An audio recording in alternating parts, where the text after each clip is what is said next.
नमस्कार साथियों, मैं अनुकुल द्विवेदी जीजी न्यूज के न्यूज रूम से एक बार फिर से आप सभी का तहे दिल से स्वागत करता हूं। साथियों, मामला है 3 अप्रैल 2023 के एक सीसीटीवी फुटेज का, जो कि बलरामपुर जिले से आया हुआ बताया जाता है। आप देख पा रहे हैं इस सीसीटीवी फुटेज में, जहां स्पष्ट दिखाई दे रहा है कि लोगों की भीड़ लगी हुई है।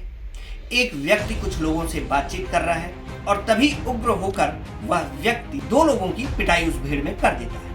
मामला ज्यादा तूल तब पकड़ता है जब पीटने वाले व्यक्ति की पहचान रामानुजगंज विधानसभा क्षेत्र के विधायक बृहस्पति सिंह से की गई और जो पिटने वाले व्यक्ति हैं वो बताए जा रहे हैं जिला केंद्रीय सहकारी बैंक के 2 कर्मचारी।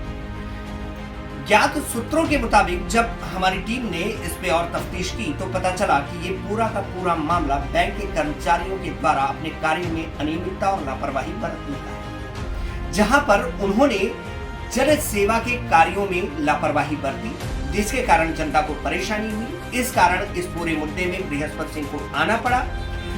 उन्होंने जनता के सामने ही उन जिम्मेवार अधिकारियों से वार्तालाप किया।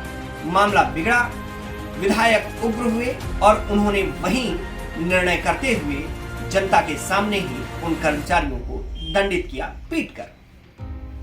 चलिए, बहुत अच्छा है कि एक तेज तर्रार लोक प्रतिनिधि को ऐसा होना चाहिए कि वो अधिकारियों पर दबाव बनाकर जनता के काम को आसानी से करवा सके। लेकिन क्या यह उचित है कि इस महात्मा गांधी और गौतम बुद्ध के देश में विश्व के सबसे बड़े लोकतंत्र का लोक प्रतिनिधि इस प्रकार से अपनी अदालत लगाकर स्वयं न्याय करने लगे, स्वयं ही अपने मन मुताबिक न्याय करने लगे, जबकि हमारे यहाँ न्यायपालिका को इसका दायित्व दिया गया है। ठीक है, जनता के नजरिए से इस प्रकार का दंड देने से जो कर्मचारी हैं वो ज्यादा चुस्ती दिखाकर अपने कार्य को करेंगे और जनता को इससे सुविधा होगा, जनता के कार्य में जल्दी होगी, जनता को इससे काफी सुगमता होगी प्रशासनिक कार्यों में। लेकिन इस प्रकार का दंड देना, अधिकारियों को लोगों के सामने ही दंडित करना, वो भी एक लोक प्रतिनिधि के द्वारा, ये प्रशासनिक तंत्र को एक तरीके से हतोत्साहित करता है। तरीके और भी थे, सामान्यतः कानूनी तरीके से भी इस मामले का निर्णय करके कार्य को तीव्रता दी जा सकती थी, मामले को शांत किया जा सकता, कार्य को और ज्यादा तीव्रता दी जा सकती थी, लोगों के काम को आसानी से कराया जा सकता था। लेकिन ये हम आपको सोचना है कि क्या हम अपने लोक प्रतिनिधियों को इस प्रकार का अधिकार दें कि वो स्वयं कानून अपने हाथ में लेकर अपनी ही अदालत लगाने लगे। आप सोच सकते हैं कि उनका ये कार्य अराजकता को प्रोत्साहित करने वाला है। आप समझ सकते हैं कि उनका ये कार्य नैतिक स्तर पर किसी भी तरीके से हम इसे सकारात्मक कदम नहीं कह सकते। इसमें तमाम फुटेज आ रहे हैं, बहुत सारे भारतीय जनता पार्टी के कुछ नेताओं के वक्तव्य आ रहे हैं।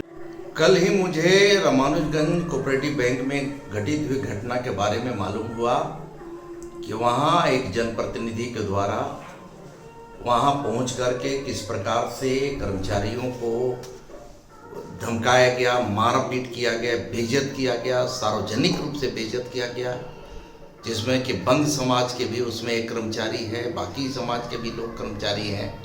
उनको भद्दी इतने बुरी तरह से गालियां दिया। मैं समझता हूं कि किसी भी जनप्रतिनिधि के लिए कानून से ऊपर कोई नहीं है, सबके लिए कानून बना है और ऐसे जनप्रतिनिधियों को कार्रवाई उसके ऊपर सख्त से सख्त होना चाहिए।